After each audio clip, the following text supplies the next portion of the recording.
नमस्कार दोस्तों, तो कैसे हैं आप। मैं संजय गुप्ता। दोस्तों आइए आज एक बहुत छोटी सी कहानी, और यह एक छोटी सी कहानी आपको जीवन में बहुत बड़ी बात सिखाने वाली है। खास तौर पे आज के कलयुगी दुनिया में तो हर इंसान को इस कहानी को एक बार जरूर सुनना चाहिए, क्योंकि मनुष्य एक सामाजिक प्राणी है जो कि लोगों के समूह के बीच में रहता है।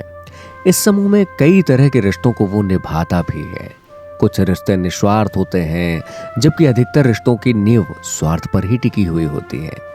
हम जो प्रोफेशनल रिलेशन बनाते हैं वो अधिकतर आदान प्रदान, या यूं कहें कि एक से दूसरे को या दूसरे से पहले व्यक्ति को फायदे की बुनियाद पर ही टिके हुए होते हैं। मैं यह नहीं कह रहा कि सभी रिश्तों के पीछे स्वार्थ होता है, लेकिन हाँ, आज की दुनिया में अधिकतर इंसान अपना फायदा देखकर ही रिलेशन बनाते हैं।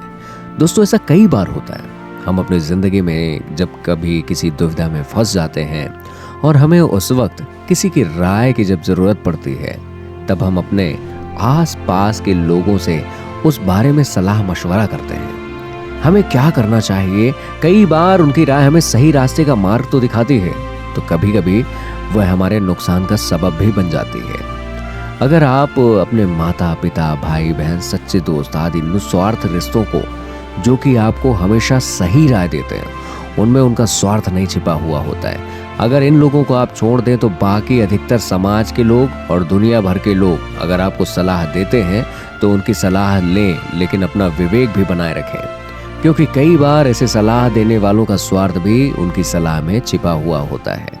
इसलिए सुने सबकी, पर करें अपने मन की, सोच विचार के ही उनकी सलाह लें। आइए एक छोटी सी कहानी है, इस कहानी को सुनते हैं। लेकिन कहानी सुनने के पहले यदि आप हमारे चैनल पे नए हैं तो हमारे चैनल को सब्सक्राइब जरूर करें और इस वीडियो को लाइक जरूर करिएगा। एक बार की बात है, एक आदमी अपने छोटे से बालक के साथ एक घने जंगल से जा रहा था। तभी रास्ते में उस बालक को बहुत तेजी से प्यास लगी और उसे पानी पिलाने के लिए उसका पिता अब इधर उधर पानी की तलाश करने लगा। उसने देखा कि पास में एक नदी पड़ती है। वह फौरन ही अपने बेटे को उस नदी पर ले गया और नदी पर पानी पीते पीते अचानक वो बालक पानी में गिर गया, और जिस जगह वह गिरा वहां पानी काफी ज्यादा था और डूबने की वजह से वह लड़के के प्राण निकल गए। वह आदमी बड़ा ही दुखी हुआ और उसने सोचा कि इस घने जंगल में इस बालक की अंतिम क्रिया किस प्रकार से करूं, और तभी वह जोर जोर से अपने बेटे की मृत्यु पर रोने लगा। तभी उसका रोना सुनकर एक गिद्ध, एक सियार और नदी से एक कछुआ वहां आए और उस आदमी से सहानुभूति व्यक्त करने लगे। आदमी की परेशानी जानकर सब अपनी सलाह देने लगे। सियार ने लार टपकाते हुए कहा कि ऐसा करो कि इस बालक के शरीर को इस जंगल में किसी चट्टान के ऊपर छोड़ जाओ, धरती माता इसका उद्धार कर देंगी। तभी गिद्ध अपनी खुशी छिपाते हुए बोला, नहीं नहीं, धरती पर तो इसको जानवर खा जाएंगे। ऐसा करो, इसे किसी वृक्ष के ऊपर डाल दो ताकि सूरज की गर्मी से इसकी अंतिम गति अच्छी हो जाएगी।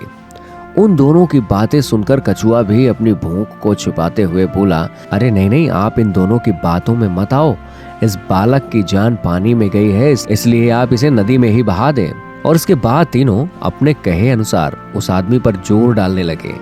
तब उस आदमी ने अपने विवेक का सहारा लिया और उन तीनों से कहा कि तुम तीनों की सहानुभूति सलाह में मुझे तुम्हारे स्वार्थ की गंध आ रही है।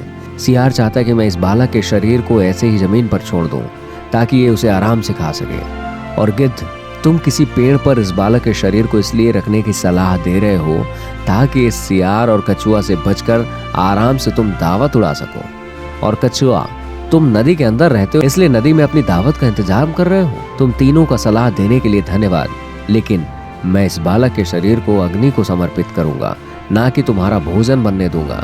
यह सुनकर वो तीनों अपना मुंह सा लेकर वहां से चले गए।